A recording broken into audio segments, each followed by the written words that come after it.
기도가 우리 삶에서 얼마나 중요한지 우리는 잘 압니다. 하지만 막상 기도를 시작하면 종종 고민이 밀려옵니다. 내 기도가 제대로 되고 있는 걸까? 왜 아무 일도 일어나지 않는 걸까? 이러한 생각 속에서 기도는 부담이 되고 결국 형식적인 습관으로 변해버리기 쉽습니다. 많은 사람들은 기도를 너무 어렵게 생각하거나 정해진 말만 반복합니다. 마음이 없는 기도, 입술만 움직이는 기도가 바로 기도가 힘을 잃는 가장 흔한 이유입니다. 기도는 하나님과의 대화입니다. 그런데 이 대화를 형식이나 암송으로만 채우면 정작 마음은 빠지고 기도는 공허해집니다.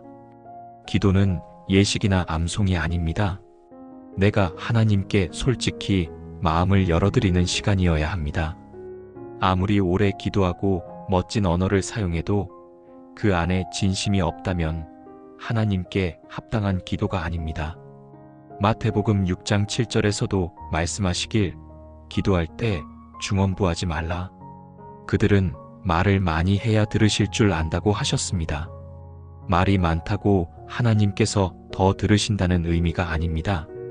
하나님은 우리의 말솜씨나 기도 시간의 길이가 아니라 마음의 진실함을 보십니다. 존댓말로 해야 할까? 반말로 해야 할까? 기도 제목은 순서대로 외워야 할까?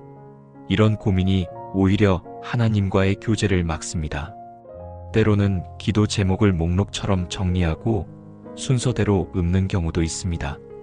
물론 정리된 기도는 좋지만 마음 없는 나열이라면 하나님과의 교감은 이루어지지 않습니다.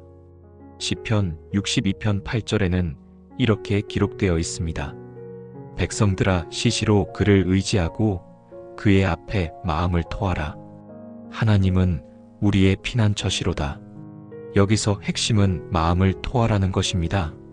하나님은 가식 없는 솔직한 마음을 원하십니다. 괜찮은 척 멋있게 포장할 필요도 없습니다. 때론 분노, 슬픔, 두려움이 담긴 기도일지라도 하나님은 그 마음을 받으십니다. 왜냐하면 하나님은 우리의 중심을 보시는 분이시기 때문입니다.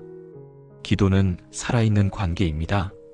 매일 인사도 똑같은 말만 반복하면 진심이 느껴지지 않듯 기도도 마찬가지입니다. 기도가 의무처럼 느껴진다면 그때는 이렇게 고백해 보십시오. 하나님, 기도가 어렵습니다. 어떻게 말해야 할지 모르겠습니다. 하지만 하나님을 만나고 싶습니다. 이 고백이 오히려 하나님께서 원하시는 진실한 기도입니다. 기도는 방법이 아니라 관계입니다. 내 삶의 이야기를 솔직히 고백하고 하나님의 마음을 듣는 시간입니다. 정해진 형식도 정답도 없습니다. 중요한 것은 내 마음이 하나님께 향해 있는가입니다. 말이 부족해도 시간이 짧아도 괜찮습니다. 하나님은 마음으로 드리는 기도를 들으십니다. 다음으로는 기도할 때 흔히 빠지는 두 번째 함정, 자기 욕심을 앞세우는 기도에 대해 나누겠습니다. 대부분 간절함에서 시작된 기도는 건강, 재정, 관계 문제 때문에 하나님 앞에 엎드리면서 시작됩니다. 하지만 어느 순간 하나님의 뜻을 묻는 기도가 아니라 내 뜻을 이루어 달라는 요구로 바뀌는 경우가 많습니다. 기도를 시작할 때 우리의 마음은 대부분 간절함으로 가득 차 있습니다. 그러나 그 간절함이 어느 순간 내 뜻을 관철시키는 도구로 변하면 기도는 본래의 목적을 잃게 됩니다. 이때 우리가 흔히 빠지는 두 번째 실수가 바로 욕심이 앞서는 기도입니다. 성경은 분명히 말합니다. 구하라, 찾으라, 두드리라. 누구나 원하는 바를 구하는 것은 자연스럽습니다. 그러나 기도의 중심이 온전히 나 자신에게 머물러 있다면 그 기도는 욕심의 연장이 될 수 있습니다. 하나님의 뜻과 무관한 바람, 나의 유익만을 앞세운 간구는 기도를 왜곡합니다. 마치 기도가 하나님을 움직이는 수단처럼 되어버리는 순간 방향을 잃게 됩니다. 야고보서 4장 3절에는 이렇게 기록되어 있습니다. 구하여도 받지 못함은 정욕으로 쓰려고 잘못 구하기 때문이라. 이 말씀은 기도 응답이 없는 이유가 단순히 방법이나 시간 때문이 아니라 마음의 중심이 자기에게 있는지를 지적합니다. 하나님은 우리의 정직한 마음, 순수한 신앙을 원하십니다. 우리는 종종 이렇게 기도합니다. 하나님, 제가 원하는 직장에 붙게 해주세요. 이 일이 꼭 이루어지게 해주세요. 저 사람이 반드시 나를 좋아하게 해주세요. 틀린 기도가 아닙니다.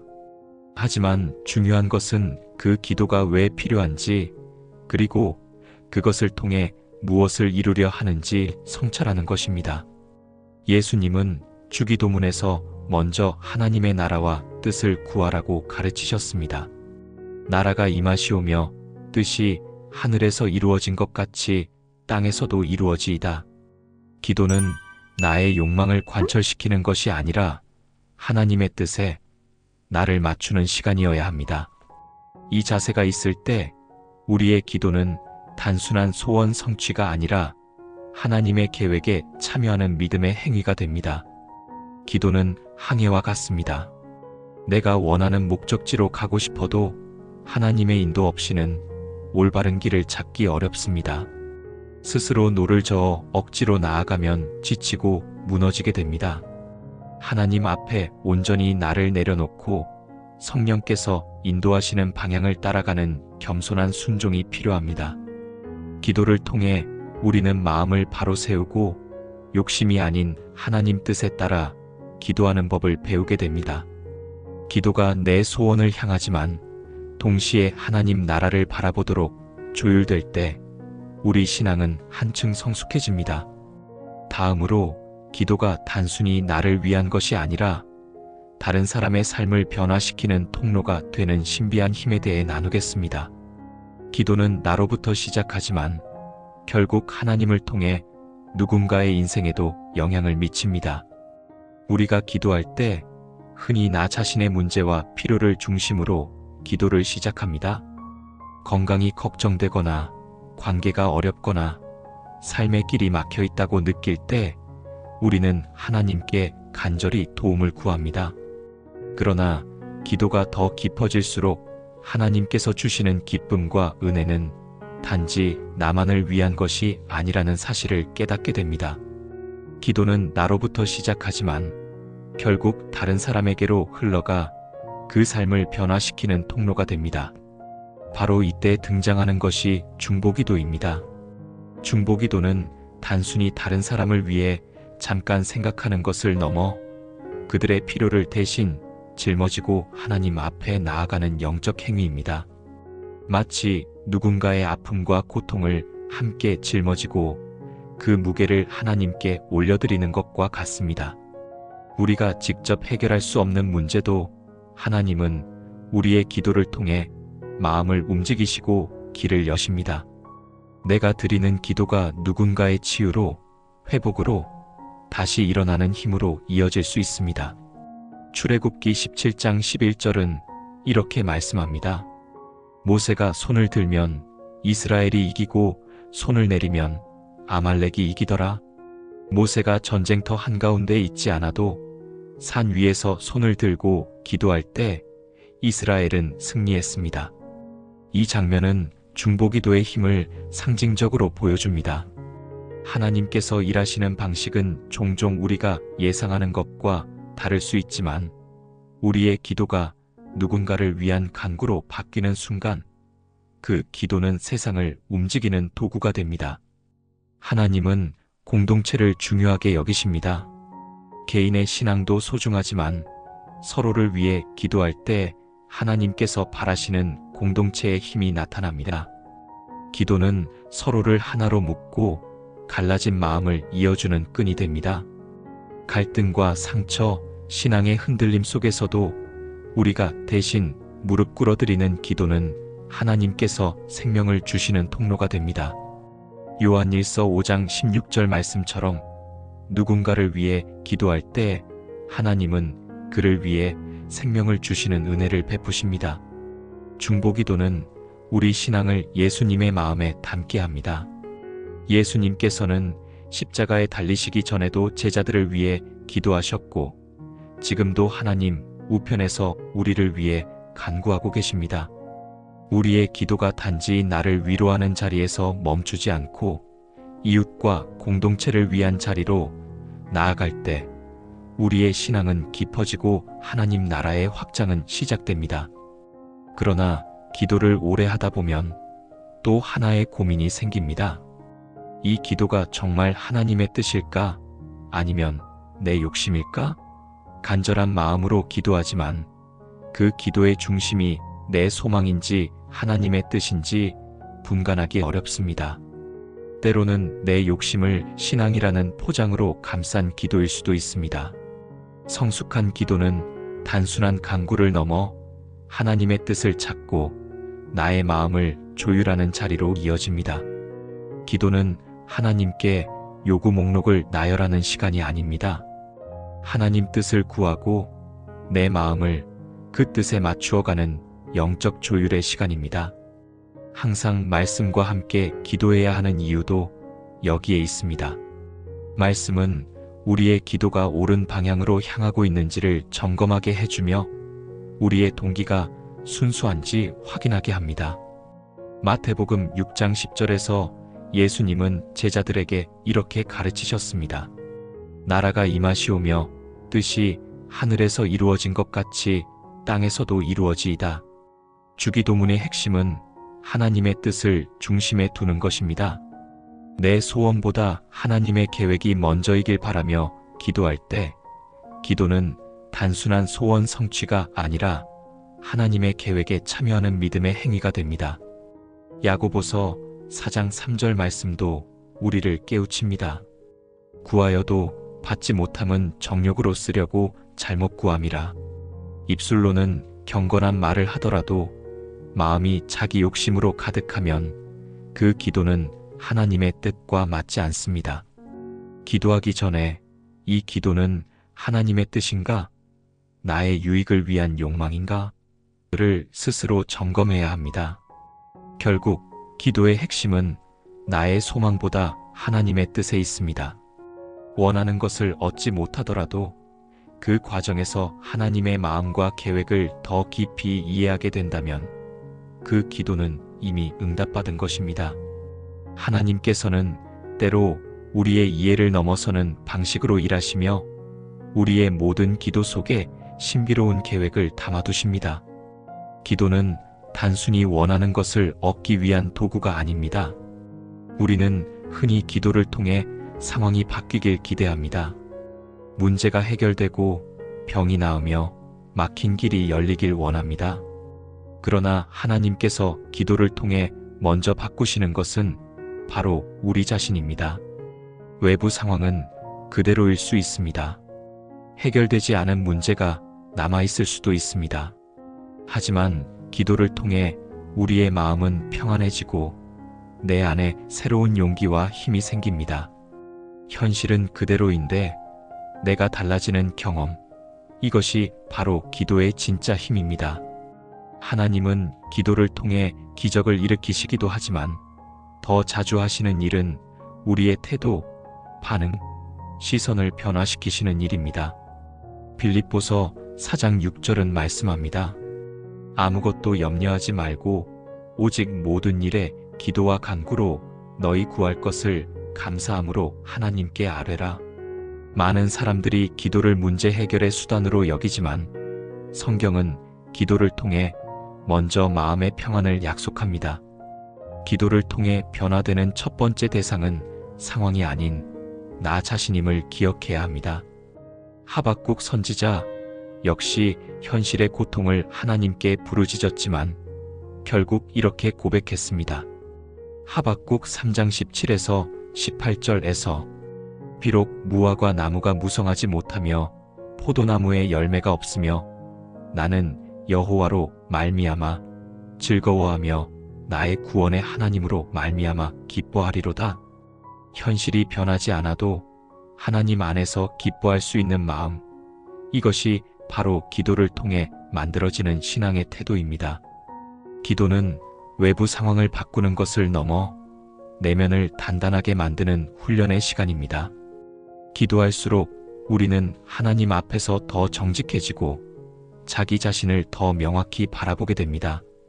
고난 속에서 기도하면 내가 얼마나 나약한 존재인지, 얼마나 쉽게 낙심하는지를 깨닫게 됩니다. 동시에 하나님이 얼마나 인자하시고 참으시는 분인지도 알게 됩니다. 기도는 내 인격을 다듬고 내 영혼을 훈련시키는 과정입니다. 겉으로는 변한 것이 없어 보여도 하나님은 내 안에서 놀라운 성장을 이루십니다. 기도는 또한 삶의 방향을 보여주는 통로입니다. 하나님은 우리의 기도를 통해 길을 열어주시고 막연하게 느껴지는 미래 속에서도 마음의 확신과 평안을 허락하십니다. 기도를 통해 얻는 평안은 아무리 복잡한 상황 속에서도 우리를 붙들어주는 능력입니다. 기도는 삶을 단번에 바꾸는 마법이 아닙니다. 오히려 기도는 서서히 그러나 확실하게 삶을 변화시키는 은혜의 씨앗입니다. 매일의 작은 기도가 쌓여 믿음을 만들고 그 믿음이 인생의 방향을 바꾸며 관계와 선택에도 변화를 가져옵니다. 우리가 기도하는 이유는 단순히 필요를 채우기 위함이 아니라 하나님과 더 깊은 관계 속으로 들어가기 위함입니다.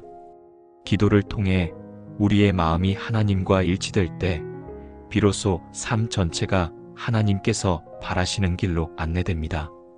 기도는 결국 하나님과 함께 걷는 여정입니다. 우리는 기도를 통해 나 자신만을 변화시키는 데 머물지 않고 그 기도를 통해 다른 사람의 삶에도 하나님의 역사가 흐르게 할 수 있습니다. 기도는 단순히 나의 문제를 위한 도구가 아닙니다. 기도가 깊어질수록 나에서 시작한 기도는 타인에게 흘러가며 누군가의 삶을 변화시키는 통로가 됩니다. 바로 여기서 중보기도의 힘이 나타납니다. 중보기도는 다른 사람의 필요를 대신 짊어지고 하나님께 올려드리는 행위입니다. 마치 누군가의 아픔을 함께 안고 그 무게를 하나님께 맡기는 것과 같습니다. 우리는 직접 그들의 문제를 해결할 수 없지만 하나님은 우리의 기도를 통해 그들의 마음을 움직이시고 길을 여십니다. 내가 드리는 기도가 누군가의 치유와 회복으로 이어지고 다시 일어서는 힘이 되는 순간 기도의 놀라운 역사를 경험하게 됩니다. 출애굽기 17장 11절에서 모세가 산 위에서 손을 들고 기도하던 장면을 보십시오. 모세가 손을 들면 이스라엘이 이기고 손을 내리면 아말렉이 이기더라. 모세가 전쟁터 한가운데 있지 않아도 그의 기도는 전투의 승리를 가져왔습니다. 이는 중보기도가 얼마나 강력한지를 상징적으로 보여줍니다. 하나님은 우리의 기도를 통해 세상 속에서 일하시며 한 사람의 간절한 기도도 공동체와 역사를 움직이는 도구가 됩니다. 하나님께서 바라보시는 것은 우리가 얼마나 많은 일을 하는가가 아니라 서로를 위해 얼마나 사랑하며 기도하는가입니다. 기도는 공동체를 하나로 묶고 갈라진 마음을 다시 이어주는 끈입니다. 갈등 속에 있는 사람, 상처받은 사람, 신앙이 흔들리는 사람을 위해 드리는 기도는 그들을 위한 가장 큰 사랑의 행동입니다. 요한일서 5장 16절은 이렇게 말씀합니다. 누가 그의 형제가 사망에 이르지 아니하는 죄를 범하는 것을 보거든 그를 위해 구하라. 그러면 하나님이 그를 위하여 생명을 주시리라. 눈에 보이는 변화가 당장 나타나지 않더라도 그 기도가 헛되지 않음을 믿으십시오. 우리가 누군가를 위해 기도할 때 하나님은 그 사람을 향해 생명을 베푸십니다. 예수님께서도 십자가에 달리시기 전 제자들을 위해 기도하셨고 지금도 하나님 우편에서 우리를 위해 간구하고 계십니다. 중보기도는 예수님의 본을 따르는 가장 실제적이고 강력한 신앙의 행위입니다. 때로는 내 기도로 누가 바뀌겠어? 라는 의심이 들 수 있습니다. 그러나 하나님의 역사는 한 사람의 기도로부터 시작됩니다. 초대교회의 부흥과 성령의 강림 역시 누군가의 간절한 기도 위에서 일어났습니다. 우리가 보지 못해도 하나님은 지금도 우리의 기도를 통해 일하시고 그 기도가 세상을 변화시키도록 우리를 부르십니다. 기도가 나 하나의 위로에 머물지 않고 이웃과 공동체를 향해 흘러갈 때 우리의 신앙은 더욱 깊어지고 하나님께서 원하시는 사랑과 섬김의 길로 나아갑니다. 그리고 기도는 언제나 하나님의 뜻과 나의 욕심 사이에서 조율되어야 합니다. 기도를 오래 하다 보면 자연스레 이런 질문이 떠오릅니다. 이 기도가 정말 하나님의 뜻에 맞는 걸까? 아니면 내 욕심일까? 간절한 마음으로 드리는 기도라도 그 중심이 내 소망인지 하나님의 뜻인지 분별해야 합니다. 기도는 단순히 원하는 것을 나열하는 시간이 아니라 하나님의 뜻을 찾고 내 마음을 그 뜻에 맞추는 시간입니다. 말씀과 함께 기도하며 내 기도의 동기를 점검해야 합니다. 내가 드리는 기도가 단순히 나를 위한 것인지 아니면 하나님의 나라와 뜻을 위한 것인지를 확인해야 합니다. 마태복음 6장 10절에서 예수님은 제자들에게 이렇게 기도하라 가르치셨습니다. 나라가 임하시오며 뜻이 하늘에서 이루어진 것 같이 땅에서도 이루어지이다. 예수님의 기도는 언제나 하나님의 뜻을 중심으로 합니다. 우리의 기도도 마찬가지입니다. 내 뜻을 주장하기보다 하나님의 뜻이 내 삶 속에서 이루어지길 구할 때 기도는 단순한 소원 성취가 아니라 하나님의 계획에 참여하는 믿음의 행위가 됩니다. 야고보서 4장 3절은 경고합니다. 구하여도 받지 못함은 정욕으로 쓰려고 잘못 구함이라. 하나님은 우리의 마음 중심을 보십니다. 겉으로 경건한 말을 하더라도 속마음이 자기만을 위한 욕심으로 가득 차 있다면 그 기도는 하나님의 뜻과 맞지 않습니다. 그러므로 기도 전에 항상 물어야 합니다. 이 기도는 하나님의 뜻인가? 아니면 나의 욕심인가? 내가 원하는 것을 얻지 못하더라도 그 과정에서 하나님의 마음을 더 깊이 이해하게 된다면 이미 응답을 받은 것입니다. 하나님의 뜻은 우리의 이해를 넘어서는 경우가 많지만 그 뜻 속에서 기도하며 기다리는 삶, 그것이 참된 기도의 열매입니다. 기도는 단순한 말이 아니라 마음과 삶을 하나님께 드리는 삶의 예배이며 나아가 세상 속에서 하나님의 사랑과 생명을 흘려보내는 통로입니다. 우리가 이 기도의 길을 신실하게 걸어갈 때 하나님은 반드시 우리의 삶과 공동체 속에서 놀라운 역사를 이루십니다. 하나님, 제 뜻보다 주님의 뜻이 이루어지기를 원합니다. 기도는 마치 두 악기가 조율되는 과정과 같습니다. 처음에는 불협화음처럼 느껴질 수 있습니다. 내 생각과 하나님의 뜻이 서로 어긋나 보일 때도 있습니다. 그러나 기도를 거듭하고 마음을 열어갈수록 그 불협화음은 점점 조화를 이루게 됩니다. 내 생각과 내 계획이 아니라 하나님의 뜻 안에 내 삶이 맞춰지는 순간 우리는 더 이상 흔들리지 않는 믿음을 가지게 됩니다. 그런 기도야말로 하나님께서 기뻐하시고 반드시 응답하시는 기도입니다. 단순히 원하는 것을 얻기 위한 기도가 아니라 하나님과의 관계 자체를 깊게 만드는 기도입니다. 기도의 삶은 문제 해결이나 즉각적인 응답만을 목표로 하지 않습니다. 기도는 하나님과의 친밀한 동행으로 이어지는 삶의 중심입니다. 우리가 매일 기도하는 이유는 하루를 살아가며 하나님과 함께 동행하고 그 동행 속에서 내 삶의 중심을 세우기 위해서입니다. 기도의 깊이는 바로 관계의 깊이와 비례합니다. 기도가 습관처럼 반복될수록 우리는 하나님을 더 가까이 느끼고 그분의 마음을 점점 닮아가게 됩니다. 하나님은 이미 우리의 모든 것을 아시지만 우리가 기도하기를 원하십니다. 그 이유는 단순합니다. 기도를 통해 우리가 하나님을 더 알게 되고 그 관계 속에서 성장하기 때문입니다. 기도는 마음을 여는 통로이며 그 순간순간 하나님께서 우리의 마음을 만지시고 음성을 들려주시며 위로와 지혜를 주십니다. 위기의 순간뿐 아니라 평온한 날에도 기도는 멈추지 않아야 합니다. 하나님은 언제나 우리와 함께하고자 하시며 그 대화의 끈을 놓지 않으십니다. 요한복음 15장 5절에서는 말씀하시길 나는 포도나무요 너희는 가지라. 그가 내 안에 내가 그 안에 거하면 사람이 열매를 많이 맺나니 나를 떠나서는 너희가 아무것도 할 수 없음이라. 이 말씀은 기도 없이 살아가는 신앙이 얼마나 무력한지를 보여줍니다.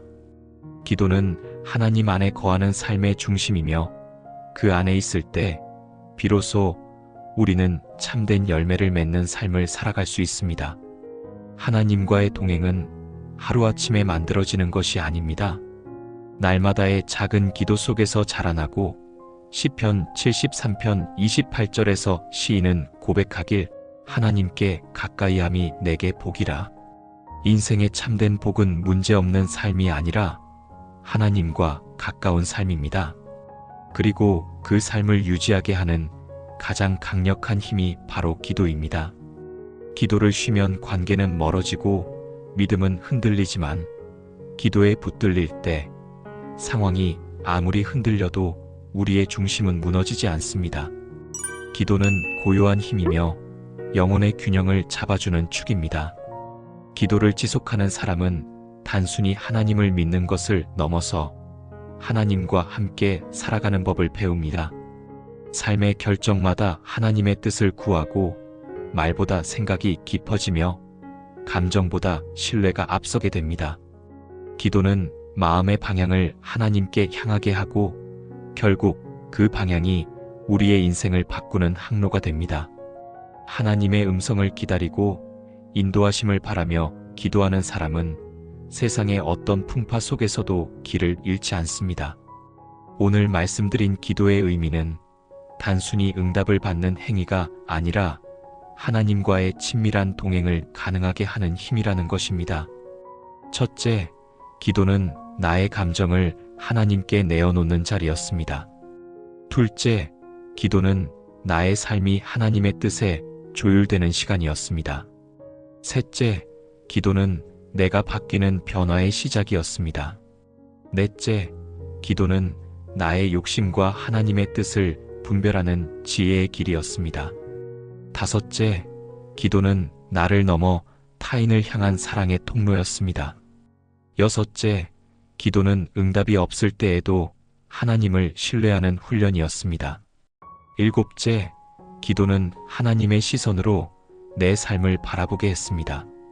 여덟째, 기도는 내 안에 하나님의 성품을 담게 했습니다. 아홉째,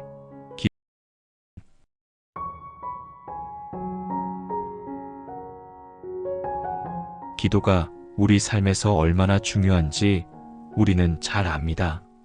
하지만 막상 기도를 시작하면 종종 고민이 밀려옵니다.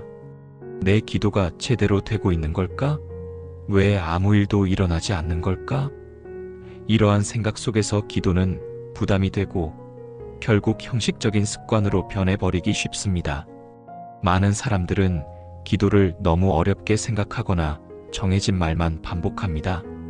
마음이 없는 기도, 입술만 움직이는 기도가 바로 기도가 힘을 잃는 가장 흔한 이유입니다.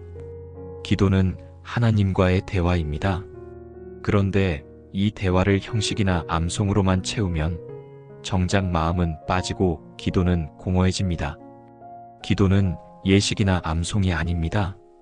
내가 하나님께 솔직히 마음을 열어드리는 시간이어야 합니다. 아무리 오래 기도하고 멋진 언어를 사용해도 그 안에 진심이 없다면 하나님께 합당한 기도가 아닙니다. 마태복음 6장 7절에서도 말씀하시길 기도할 때 중언부하지 말라. 그들은 말을 많이 해야 들으실 줄 안다고 하셨습니다. 말이 많다고 하나님께서 더 들으신다는 의미가 아닙니다. 하나님은 우리의 말솜씨나 기도 시간의 길이가 아니라 마음의 진실함을 보십니다. 존댓말로 해야 할까? 반말로 해야 할까? 기도 제목은 순서대로 외워야 할까? 이런 고민이 오히려 하나님과의 교제를 막습니다. 때로는 기도 제목을 목록처럼 정리하고 순서대로 읊는 경우도 있습니다. 물론 정리된 기도는 좋지만 마음 없는 나열이라면 하나님과의 교감은 이루어지지 않습니다. 시편 62편 8절에는 이렇게 기록되어 있습니다. 백성들아 시시로 그를 의지하고 그의 앞에 마음을 토하라. 하나님은 우리의 피난처시로다. 여기서 핵심은 마음을 토하라는 것입니다. 하나님은 가식 없는 솔직한 마음을 원하십니다. 괜찮은 척 멋있게 포장할 필요도 없습니다. 때론 분노, 슬픔, 두려움이 담긴 기도일지라도 하나님은 그 마음을 받으십니다. 왜냐하면 하나님은 우리의 중심을 보시는 분이시기 때문입니다. 기도는 살아있는 관계입니다. 매일 인사도 똑같은 말만 반복하면 진심이 느껴지지 않듯 기도도 마찬가지입니다. 기도가 의무처럼 느껴진다면 그때는 이렇게 고백해 보십시오. 하나님, 기도가 어렵습니다. 어떻게 말해야 할지 모르겠습니다. 하지만 하나님을 만나고 싶습니다. 이 고백이 오히려 하나님께서 원하시는 진실한 기도입니다. 기도는 방법이 아니라 관계입니다. 내 삶의 이야기를 솔직히 고백하고 하나님의 마음을 듣는 시간입니다. 정해진 형식도 정답도 없습니다. 중요한 것은 내 마음이 하나님께 향해 있는가입니다. 말이 부족해도 시간이 짧아도 괜찮습니다.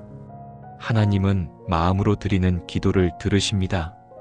다음으로는 기도할 때 흔히 빠지는 두 번째 함정, 자기 욕심을 앞세우는 기도에 대해 나누겠습니다.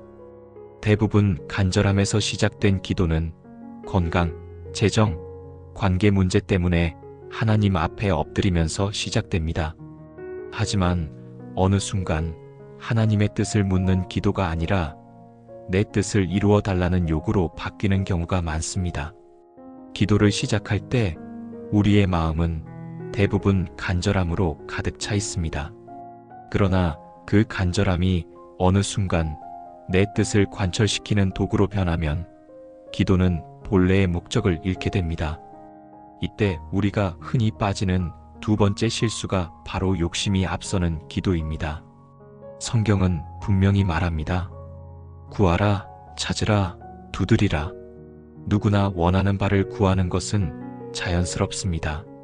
그러나 기도의 중심이 온전히 나 자신에게 머물러 있다면 그 기도는 욕심의 연장이 될 수 있습니다.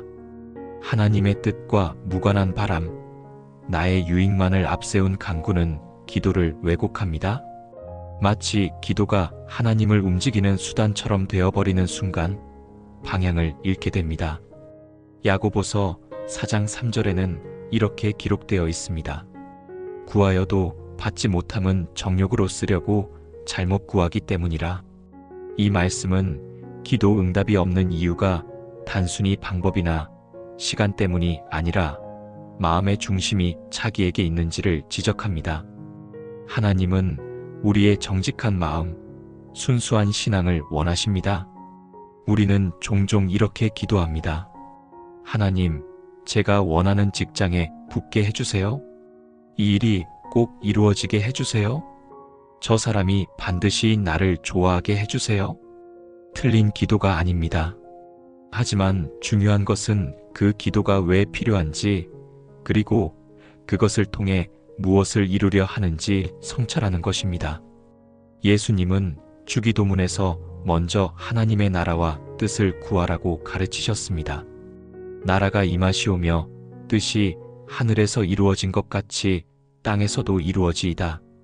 기도는 나의 욕망을 관철시키는 것이 아니라 하나님의 뜻에 나를 맞추는 시간이어야 합니다. 이 자세가 있을 때 우리의 기도는 단순한 소원 성취가 아니라 하나님의 계획에 참여하는 믿음의 행위가 됩니다.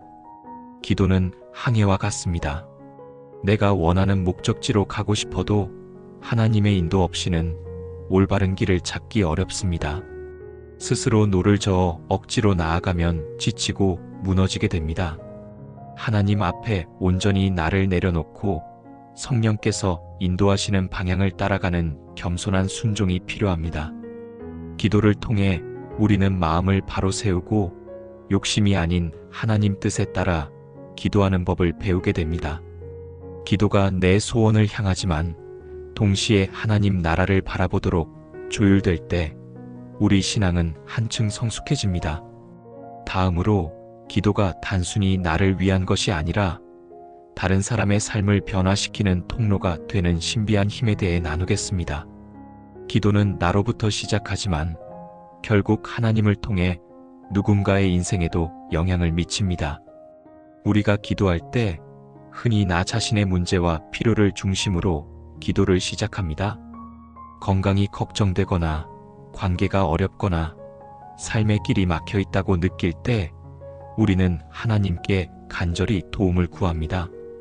그러나 기도가 더 깊어질수록 하나님께서 주시는 기쁨과 은혜는 단지 나만을 위한 것이 아니라는 사실을 깨닫게 됩니다. 기도는 나로부터 시작하지만 결국 다른 사람에게로 흘러가 그 삶을 변화시키는 통로가 됩니다. 바로 이때 등장하는 것이 중보기도입니다. 중보기도는 단순히 다른 사람을 위해 잠깐 생각하는 것을 넘어 그들의 필요를 대신 짊어지고 하나님 앞에 나아가는 영적 행위입니다. 마치 누군가의 아픔과 고통을 함께 짊어지고 그 무게를 하나님께 올려드리는 것과 같습니다. 우리가 직접 해결할 수 없는 문제도 하나님은 우리의 기도를 통해 마음을 움직이시고 길을 여십니다. 내가 드리는 기도가 누군가의 치유로, 회복으로, 다시 일어나는 힘으로 이어질 수 있습니다. 출애굽기 17장 11절은 이렇게 말씀합니다. 모세가 손을 들면 이스라엘이 이기고 손을 내리면 아말렉이 이기더라. 모세가 전쟁터 한가운데 있지 않아도 산 위에서 손을 들고 기도할 때 이스라엘은 승리했습니다. 이 장면은 중보기도의 힘을 상징적으로 보여줍니다. 하나님께서 일하시는 방식은 종종 우리가 예상하는 것과 다를 수 있지만 우리의 기도가 누군가를 위한 간구로 바뀌는 순간 그 기도는 세상을 움직이는 도구가 됩니다. 하나님은 공동체를 중요하게 여기십니다.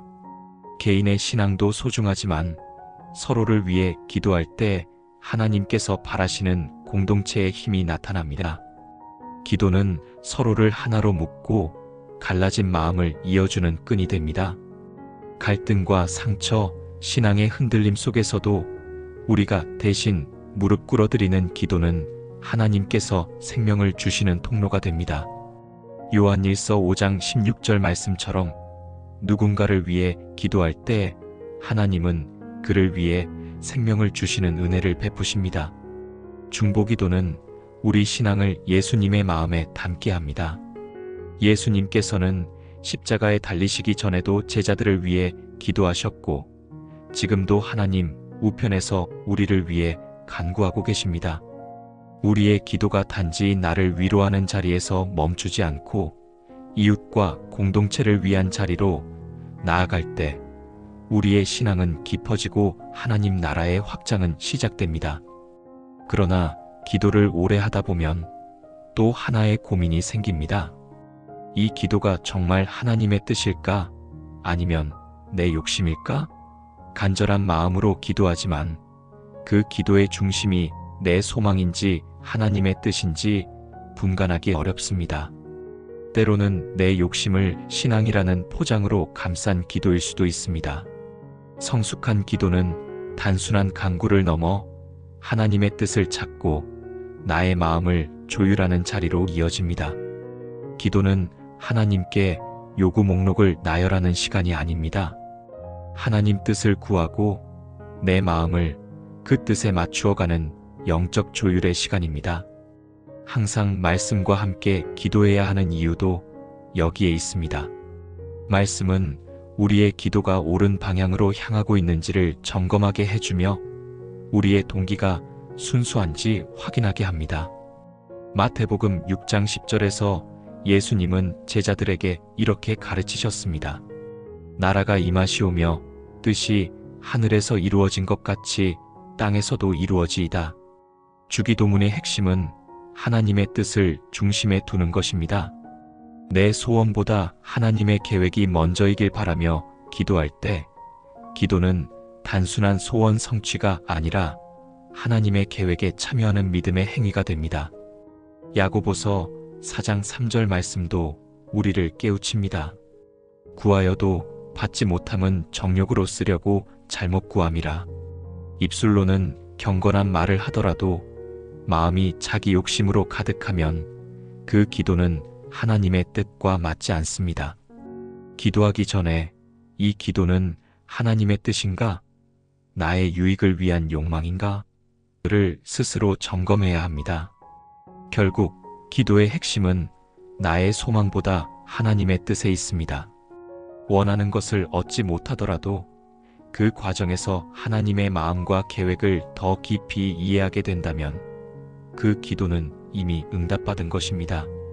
하나님께서는 때로 우리의 이해를 넘어서는 방식으로 일하시며 우리의 모든 기도 속에 신비로운 계획을 담아두십니다. 기도는 단순히 원하는 것을 얻기 위한 도구가 아닙니다. 우리는 흔히 기도를 통해 상황이 바뀌길 기대합니다. 문제가 해결되고 병이 나으며 막힌 길이 열리길 원합니다. 그러나 하나님께서 기도를 통해 먼저 바꾸시는 것은 바로 우리 자신입니다. 외부 상황은 그대로일 수 있습니다. 해결되지 않은 문제가 남아있을 수도 있습니다.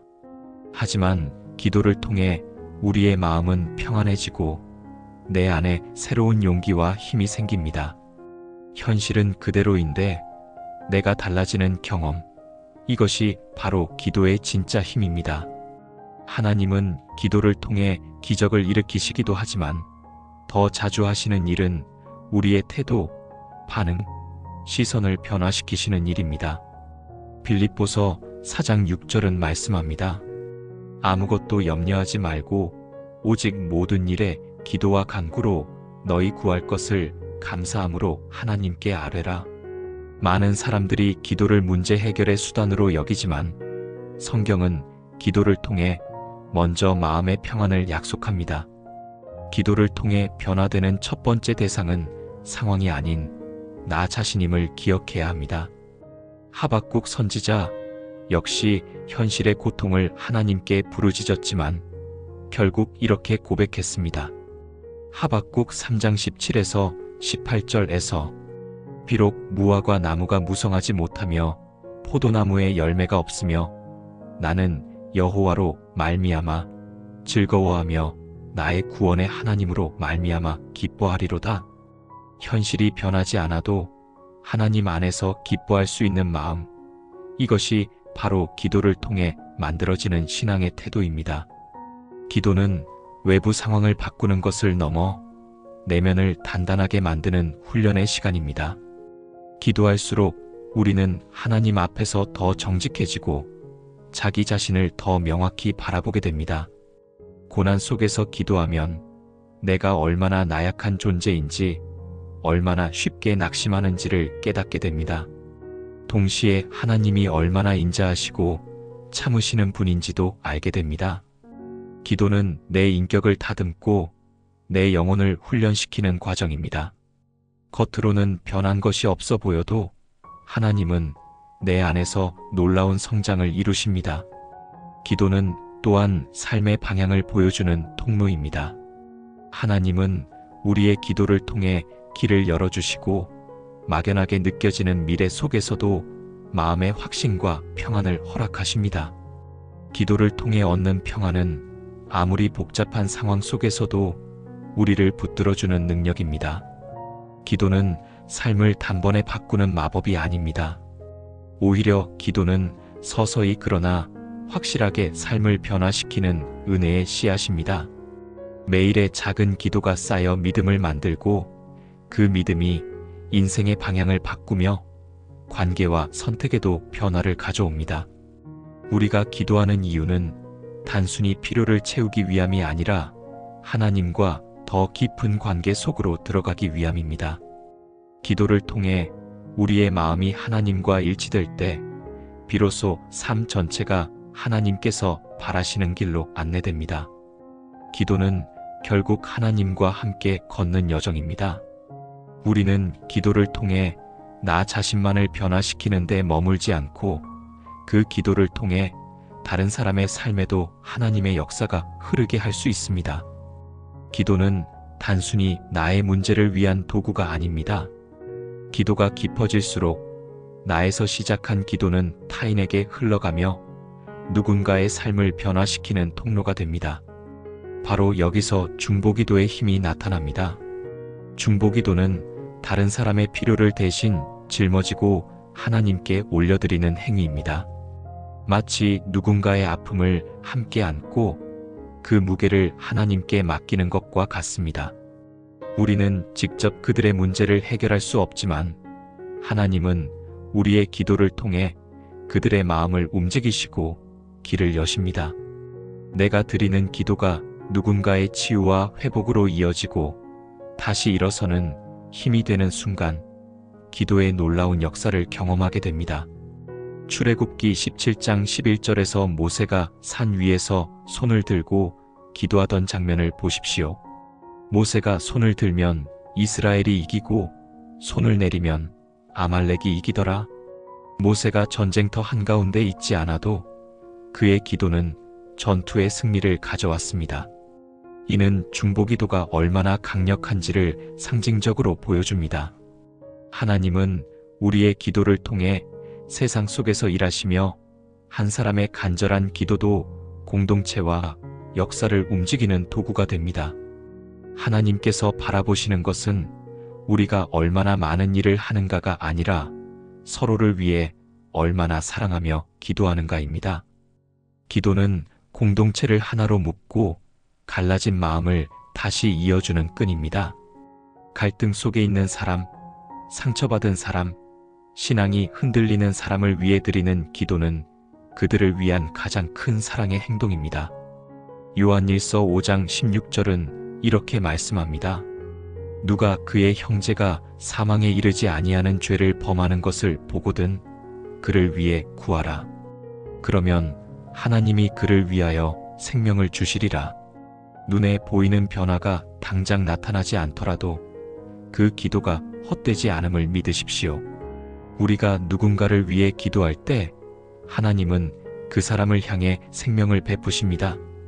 예수님께서도 십자가에 달리시기 전 제자들을 위해 기도하셨고 지금도 하나님 우편에서 우리를 위해 간구하고 계십니다. 중보기도는 예수님의 본을 따르는 가장 실제적이고 강력한 신앙의 행위입니다. 때로는 내 기도로 누가 바뀌겠어?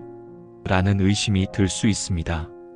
그러나 하나님의 역사는 한 사람의 기도로부터 시작됩니다. 초대교회의 부흥과 성령의 강림 역시 누군가의 간절한 기도 위에서 일어났습니다. 우리가 보지 못해도 하나님은 지금도 우리의 기도를 통해 일하시고 그 기도가 세상을 변화시키도록 우리를 부르십니다. 기도가 나 하나의 위로에 머물지 않고 이웃과 공동체를 향해 흘러갈 때 우리의 신앙은 더욱 깊어지고 하나님께서 원하시는 사랑과 섬김의 길로 나아갑니다. 그리고 기도는 언제나 하나님의 뜻과 나의 욕심 사이에서 조율되어야 합니다. 기도를 오래 하다 보면 자연스레 이런 질문이 떠오릅니다. 이 기도가 정말 하나님의 뜻에 맞는 걸까? 아니면 내 욕심일까? 간절한 마음으로 드리는 기도라도 그 중심이 내 소망인지 하나님의 뜻인지 분별해야 합니다. 기도는 단순히 원하는 것을 나열하는 시간이 아니라 하나님의 뜻을 찾고 내 마음을 그 뜻에 맞추는 시간입니다. 말씀과 함께 기도하며 내 기도의 동기를 점검해야 합니다. 내가 드리는 기도가 단순히 나를 위한 것인지 아니면 하나님의 나라와 뜻을 위한 것인지를 확인해야 합니다. 마태복음 6장 10절에서 예수님은 제자들에게 이렇게 기도하라 가르치셨습니다. 나라가 임하시오며 뜻이 하늘에서 이루어진 것 같이 땅에서도 이루어지이다. 예수님의 기도는 언제나 하나님의 뜻을 중심으로 합니다. 우리의 기도도 마찬가지입니다. 내 뜻을 주장하기보다 하나님의 뜻이 내 삶 속에서 이루어지길 구할 때 기도는 단순한 소원 성취가 아니라 하나님의 계획에 참여하는 믿음의 행위가 됩니다. 야고보서 4장 3절은 경고합니다. 구하여도 받지 못함은 정욕으로 쓰려고 잘못 구함이라. 하나님은 우리의 마음 중심을 보십니다. 겉으로 경건한 말을 하더라도 속마음이 자기만을 위한 욕심으로 가득 차 있다면 그 기도는 하나님의 뜻과 맞지 않습니다. 그러므로 기도 전에 항상 물어야 합니다. 이 기도는 하나님의 뜻인가? 아니면 나의 욕심인가? 내가 원하는 것을 얻지 못하더라도 그 과정에서 하나님의 마음을 더 깊이 이해하게 된다면 이미 응답을 받은 것입니다. 하나님의 뜻은 우리의 이해를 넘어서는 경우가 많지만 그 뜻 속에서 기도하며 기다리는 삶, 그것이 참된 기도의 열매입니다.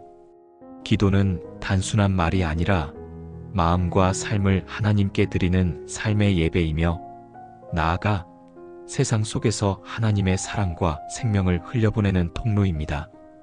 우리가 이 기도의 길을 신실하게 걸어갈 때 하나님은 반드시 우리의 삶과 공동체 속에서 놀라운 역사를 이루십니다. 하나님, 제 뜻보다 주님의 뜻이 이루어지기를 원합니다. 기도는 마치 두 악기가 조율되는 과정과 같습니다. 처음에는 불협화음처럼 느껴질 수 있습니다. 내 생각과 하나님의 뜻이 서로 어긋나 보일 때도 있습니다. 그러나 기도를 거듭하고 마음을 열어갈수록 그 불협화음은 점점 조화를 이루게 됩니다. 내 생각과 내 계획이 아니라 하나님의 뜻 안에 내 삶이 맞춰지는 순간 우리는 더 이상 흔들리지 않는 믿음을 가지게 됩니다. 그런 기도야말로 하나님께서 기뻐하시고 반드시 응답하시는 기도입니다. 단순히 원하는 것을 얻기 위한 기도가 아니라 하나님과의 관계 자체를 깊게 만드는 기도입니다. 기도의 삶은 문제 해결이나 즉각적인 응답만을 목표로 하지 않습니다. 기도는 하나님과의 친밀한 동행으로 이어지는 삶의 중심입니다. 우리가 매일 기도하는 이유는 하루를 살아가며 하나님과 함께 동행하고 그 동행 속에서 내 삶의 중심을 세우기 위해서입니다. 기도의 깊이는 바로 관계의 깊이와 비례합니다. 기도가 습관처럼 반복될수록 우리는 하나님을 더 가까이 느끼고 그분의 마음을 점점 닮아가게 됩니다. 하나님은 이미 우리의 모든 것을 아시지만 우리가 기도하기를 원하십니다. 그 이유는 단순합니다. 기도를 통해 우리가 하나님을 더 알게 되고 그 관계 속에서 성장하기 때문입니다. 기도는 마음을 여는 통로이며 그 순간순간 하나님께서 우리의 마음을 만지시고 음성을 들려주시며 위로와 지혜를 주십니다. 위기의 순간뿐 아니라 평온한 날에도 기도는 멈추지 않아야 합니다. 하나님은 언제나 우리와 함께하고자 하시며 그 대화의 끈을 놓지 않으십니다. 요한복음 15장 5절에서는 말씀하시길 나는 포도나무요 너희는 가지라. 그가 내 안에 내가 그 안에 거하면 사람이 열매를 많이 맺나니 나를 떠나서는 너희가 아무것도 할 수 없음이라. 이 말씀은 기도 없이 살아가는 신앙이 얼마나 무력한지를 보여줍니다. 기도는 하나님 안에 거하는 삶의 중심이며 그 안에 있을 때 비로소 우리는 참된 열매를 맺는 삶을 살아갈 수 있습니다. 하나님과의 동행은 하루아침에 만들어지는 것이 아닙니다. 날마다의 작은 기도 속에서 자라나고 시편 73편 28절에서 시인은 고백하길 하나님께 가까이함이 내게 복이라. 인생의 참된 복은 문제없는 삶이 아니라 하나님과 가까운 삶입니다. 그리고 그 삶을 유지하게 하는 가장 강력한 힘이 바로 기도입니다. 기도를 쉬면 관계는 멀어지고 믿음은 흔들리지만 기도에 붙들릴 때 상황이 아무리 흔들려도 우리의 중심은 무너지지 않습니다. 기도는 고요한 힘이며 영혼의 균형을 잡아주는 축입니다. 기도를 지속하는 사람은 단순히 하나님을 믿는 것을 넘어서 하나님과 함께 살아가는 법을 배웁니다. 삶의 결정마다 하나님의 뜻을 구하고 말보다 생각이 깊어지며 감정보다 신뢰가 앞서게 됩니다. 기도는 마음의 방향을 하나님께 향하게 하고 결국 그 방향이 우리의 인생을 바꾸는 항로가 됩니다. 하나님의 음성을 기다리고 인도하심을 바라며 기도하는 사람은 세상의 어떤 풍파 속에서도 길을 잃지 않습니다. 오늘 말씀드린 기도의 의미는 단순히 응답을 받는 행위가 아니라 하나님과의 친밀한 동행을 가능하게 하는 힘이라는 것입니다. 첫째, 기도는 나의 감정을 하나님께 내어놓는 자리였습니다. 둘째, 기도는 나의 삶이 하나님의 뜻에 조율되는 시간이었습니다. 셋째, 기도는 내가 바뀌는 변화의 시작이었습니다. 넷째, 기도는 나의 욕심과 하나님의 뜻을 분별하는 지혜의 길이었습니다. 다섯째, 기도는 나를 넘어 타인을 향한 사랑의 통로였습니다. 여섯째, 기도는 응답이 없을 때에도 하나님을 신뢰하는 훈련이었습니다. 일곱째, 기도는 하나님의 시선으로 내 삶을 바라보게 했습니다. 여덟째, 기도는 내 안에 하나님의 성품을 담게 했습니다. 아홉째, 기도는 결국 하나님과의 동행으로 이끌어가는 생명의 길이었습니다. 여러분, 오늘 이 말씀 중 어느 한 가지라도 마음에 와닿았다면 그 고백을 마음속에 담으시고 아래 댓글 안에 아멘으로 하나님께 응답하십시오. 하나님의 은혜가 여러분의 삶 가운데 날마다 충만히 임하기를 기도합니다.